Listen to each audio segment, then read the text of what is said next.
Hello guys, welcome back to the channel. If you're new, welcome. If not, welcome back. I'm Alex and we are exploring the best Filipino stories, and not only from all over the world. But today we have something really special because it's the origin of the Philippines and what the Ethiopian Bible reveals. Because it reveals something different. This message comes from Mark here on the channel on Patreon. Thank you for sending me this to share here with you guys. So let's go and watch. Like the video, subscribe if you want to do that. We had our videos with Ophir and everything. I'm going to leave the cards at the end if you want to go and check that out. But let's go and dive even deeper. Ooh.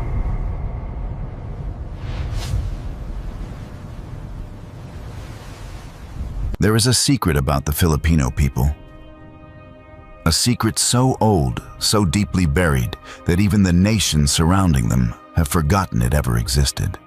Some scholars believe the true origin of the Philippines is not written in any modern history book, not hidden in old Spanish archives, not traced through island migrations, but encrypted in ancient genealogies written long before Southeast Asia had a name, a nation of more than 7,000 islands. Yet one question has refused to die. Where did the Filipinos truly come from, according to the Bible? I mean, our Bible. And what shocks researchers most is this: the biblical trail does not point to China or Malaysia or Indonesia. It points to two opposing bloodlines, two ancient streams that once flowed from the sons of Noah, Japheth, and Ham, two lineages that were never meant to meet. Yet somehow mysteriously they did. You are about to hear the story of a people whose ancestry stretches across continents and across scripture, a story that challenges the boundaries of ethnicity, archaeology, and theology itself. A story that suggests the Filipino identity may be far older and far more complex than anyone ever imagined. Every episode is a lamp carried into a hidden corridor of time. If your heart is steady, if your mind is open, then step with me into the unknown. Because a people as diverse as the Filipinos could not have emerged from a single root, yet their diversity aligns with something astonishing, something described in the earliest chapters of Genesis right after the Great Flood. And to understand that mystery, we must begin with the very first ancestors who walked these islands. The story begins with a truth so vast, so intricate, that it often goes unnoticed, even by those who live within it. The Philippines is not just one nation. It is a mosaic, an extraordinary living tapestry of more than 110 ethnic groups, each carrying a fragment of a history older than kingdoms, older than colonial empires, perhaps even older than the very names of the islands themselves. Tagalog, Bisaya, Ilocano, Igorot, Lumad. Names spoken today as identities, but once whispered as lineages, echoes of ancestors who carved their lives into mountains, coasts, and forests long before ships cut across the Pacific. Yet among all these groups, one stands apart with a startling revelation. The Negrito peoples, the Ayeta, the Ati, the Agta, are not simply another thread in the Filipino tapestry.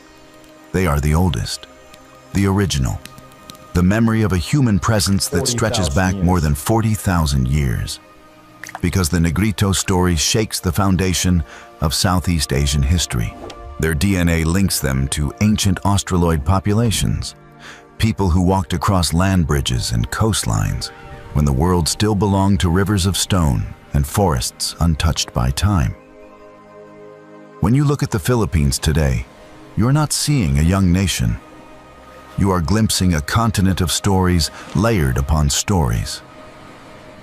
But then comes the twist, an archaeological reversal that rewrote the entire narrative. For decades, scholars believed that the ancestors of modern Filipinos drifted northward from Indonesia. But evidence rose from pottery shards, abandoned settlements, and the fingerprints of language itself, revealing something shocking. The Great Austronesian Migration did not begin in the south. It began in the north. From ancient Taiwan, back when it was home to early seafarers, waves of Austronesians embarked on a journey unlike any other in human history. They sailed into the Philippines, bringing with them not only tools and boats, but entire cosmologies, languages, and traditions of the sea. This north to south migration forms the cultural backbone of the Filipino identity. In many lands, migrating groups replace the ones who came before, but not in the Philippines. Here, the Austronesians did not erase the Negritos, they merged with them. A rare and remarkable fusion. The result was a people whose bodies carry the signatures of two worlds, skin tones ranging from pale to deep brown, hair textures from straight to tightly curled, and facial features that blend maritime ancestry with the resilience of Earth's earliest wanderers. A living testament to coexistence rather than conquest. But the story becomes even more astonishing as we trace the centuries forward. Influences flowed in from every direction: the Hmong Khmer peoples from mainland Southeast Asia, Indonesian traders, Papuan mariners from the east, Spanish colonists and Mexican settlers traveling through the Manila galleon, Hokkien and Cantonese merchants, Indian migrants, Arab sailors, Japanese Kirishitan seeking refuge, and later Americans who reshaped education and government. Few nations on Earth can claim such an expansive, overlapping circle of cultural inheritance. And the fingerprints of these influences survive most clearly in the Filipino language. Tagalog is rooted firmly in Austronesian soil, but its grammar was reshaped by Spanish structure, its vocabulary enriched by Chinese trade, its modern utility strengthened through English globalism, a hybrid tongue mirroring a hybrid people. Before we move deeper, take a breath and listen. If you sense that the Filipino story does not rise from the soil alone, but from ancient currents of humanity itself, then share your reflections, your memories, or a fragment of your own origin. Your words become part of this journey woven into the same tapestry we now explore together. And now comes the question that biblical scholars could not ignore. A question born from diversity so immense that it mirrors something far older than Southeast Asia, something described in the genealogies following the Great Flood. Could the Filipinos be descended from one or even two of the three sons of Noah? That answer is hidden in names most readers skim across. Names that hold entire nations inside them. To unlock the mystery, we must step into the forgotten genealogies of Genesis. To understand the biblical origins of the Filipino people, we must step into one of the oldest genealogical maps in human history, a map not drawn in ink, but in names carved into scripture. A map that begins with a single family stepping out of the shadow of the Great Flood. The Bible describes three sons of Noah, each destined to populate a vast region of the world. Yet only two of those lineages align with the physical, cultural, and genetic mosaic of the Philippines. The line of Japheth and the line of Ham. The line of Japheth through Gomer, and then through a name often forgotten. Togarmah is traditionally linked with the peoples of Northern Asia, the ancestors of several Mongoloid and Proto-Austronesian populations. These are the groups whose features include straight black hair, lighter to olive skin, and distinctive monolid or narrow-set eyes. Features that live unmistakably within millions of Filipinos today. But then comes the second lineage, Ham, the father of southern nations. The patriarch of peoples marked by deeper skin tones, curly or coiled hair, robust builds, and broad facial characteristics. The very traits carried by the Negritos of the Philippines, whose presence predates every migration wave that followed. Two ancient bloodlines, two sons of Noah, one island nation bearing both signatures in its people. This is not common, not accidental, and certainly not ignorable. Now we step deeper into the mystery, a name almost always passed over in Sunday sermons, yet critical to our exploration. Togarmah, the forgotten ancestor. Ezekiel describes a people from the far north, traders and warriors whose identity became obscured over centuries. Many scholars believe Togarmah represents a population that once migrated eastward across the steppes, then southward through East Asia, eventually spreading into the early Austronesian world. Because the physical descriptors attributed to Togarma's descendants' skin from pale to warm brown, straight dark hair and sharp or narrow eyes appear vividly in the Filipino phenotype, not as isolated traits, but as foundational ones. It is as if the Philippines carries in its faces a coded memory of this ancient northern lineage, and yet the tapestry is incomplete without the second thread, the Hamitic presence. When we look at the Negrito peoples, the Ayeta with their deep brown skin, the Agta with tightly curled hair, the ATI with their sturdy builds and broad noses, we witness the unmistakable imprint of a population tied to the Hamitic branch of humanity. These traits are older than kingdoms, older than agriculture itself. They are the traits of the first voyagers of Southeast Asia footprints left on the land long. Okay, guys, we had already on the channel some videos about the DNA of the Philippines, the different feature of the face, of the color, but this now it gets even, even longer, like I don't know how many thousands of years. The question, could this be true? I don't know. Leave your thoughts down below. I'm a little bit mind blown over here. Too much information. I'm trying to figure it out and understand more. The book of Ezekiel will be like a really good thing to read to understand even more about this. Anyways, mind blowing, guys. I just love this kind of things. I don't know how it is for you. I'm just dive in. It's better than all the movies in the world. I don't know, at least for me. Before ships or empires were born, another revelation emerges. The Philippines is not simply an Asian identity. It is a meeting ground between Japheth and Ham. A blending far more ancient than colonial history, far more intricate than modern ethnic labels. Few Asian nations hold this fusion. Most populations lean toward one lineage or the other.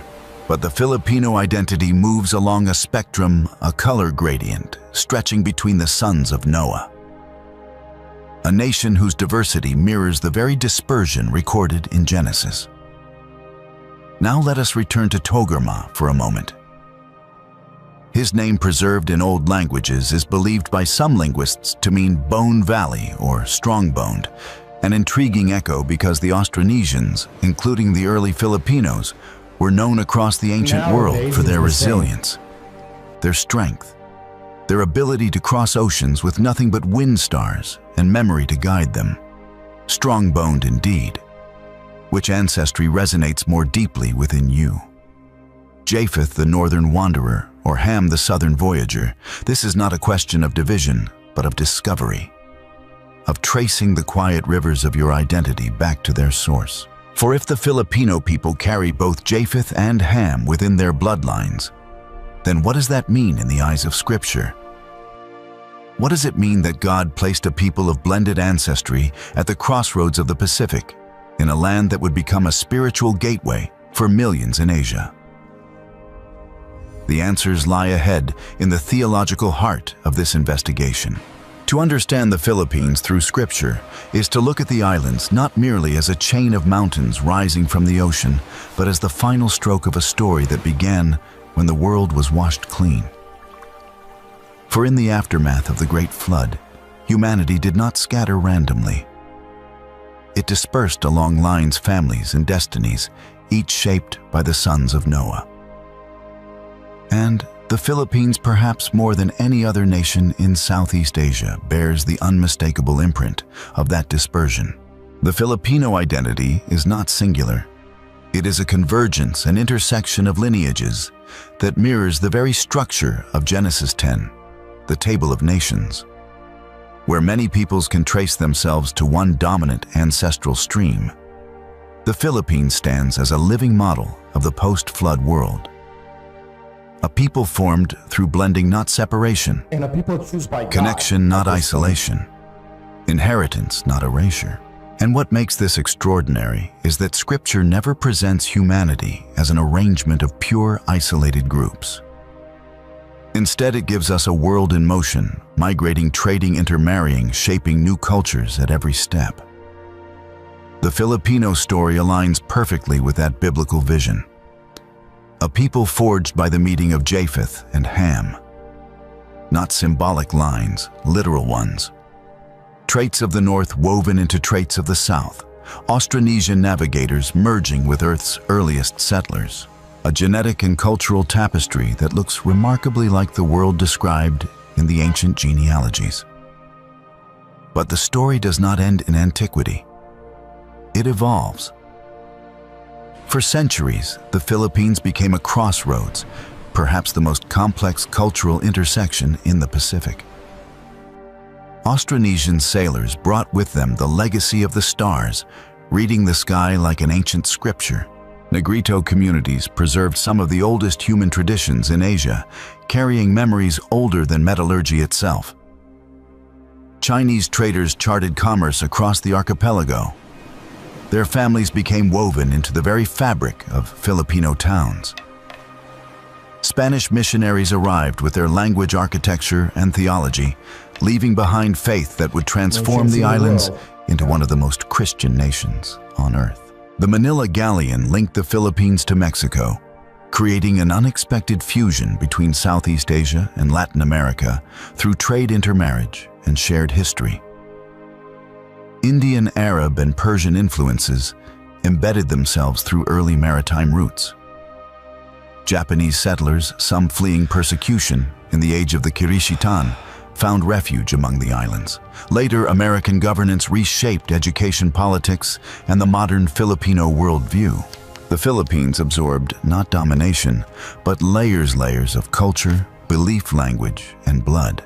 No other Asian nation mirrors this depth of convergence. And so, when viewed through the lens of biblical ethnology, the Philippines represents more than a geographic entity.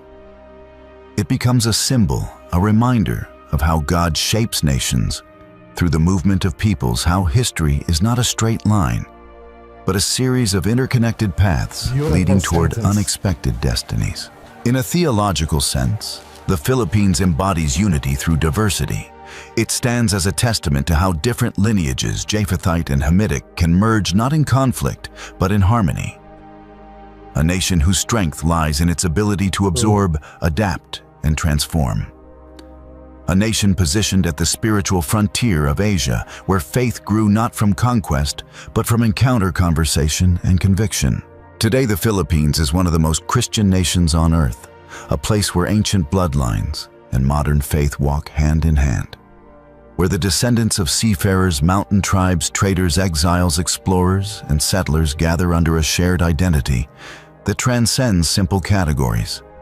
It is as if the islands themselves were shaped to be a meeting place between continents, between cultures, between histories, between the old world and the new.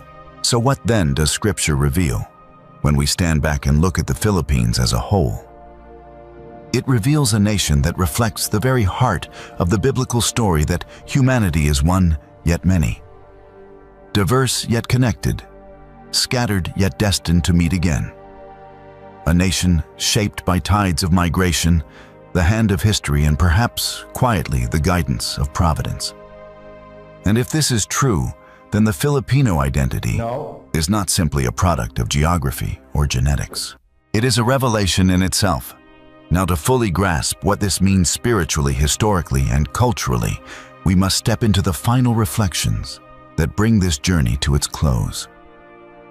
What you have just walked through is more than a study of origins. It is the story of a people shaped by two ancient rivers of humanity, Japheth and Ham, woven together across oceans, migrations, and the quiet guidance of time. A nation whose identity reflects strength, resilience, and a mystery still unfolding. If something in this journey stirred your spirit, do not let it fade. Share your thoughts, your roots, your question. Your voice may help someone else rediscover their own story. And if you wish to explore more hidden histories and biblical lineages like this, you can find the original link video, down below leave a in the comment, description. subscribe, and stay with us for the next video. Until then, may every step you take reveal another thread in the tapestry of creation, and another Beautifully secret done. waiting to be I found. love this, how they done this documentary. Like I was saying, the original link is down below in the description. Guys, I don't know what to think. I mean, if the sons of Noah really, the both bloodlines are in the Philippines, and it actually makes sense from this perspective over here. And then thinking about how the Filipino people are, the resilience and everything you guys been through, and still being there strong with your smile, and wow. I mean, I know there are other countries with rich history, but Philippines has that something special. And I'm gonna try to dive in even more in the next videos in Ophir, the land of gold, the land of God, because I'm pretty sure that Philippines is in God's plan had a special place. I don't know, maybe it's me, but I feel that after all these videos that I'm doing on the channel and all this knowledge, you can connect it at some point. Anyways, let me know what you think down below. Like I said, guys, your comments are really important. I read every single one of them, and I know other people do. So that's why are so important. Your thoughts, and of course, other videos for us to bring on the channel for other people, for us to debate, to see, to, you know, to dive in even more and understand even more. Okay, I already talked too much. Thank you for watching. Thank you for being here. I hope you enjoy what you're seeing. I'm going to leave 2 cards over here with other videos from Ophir, from the Philippines, of course, if you want to go and check that out. And stick on the channel because they're going to come even more interesting videos. Thank you for watching. Like I always say, stay safe.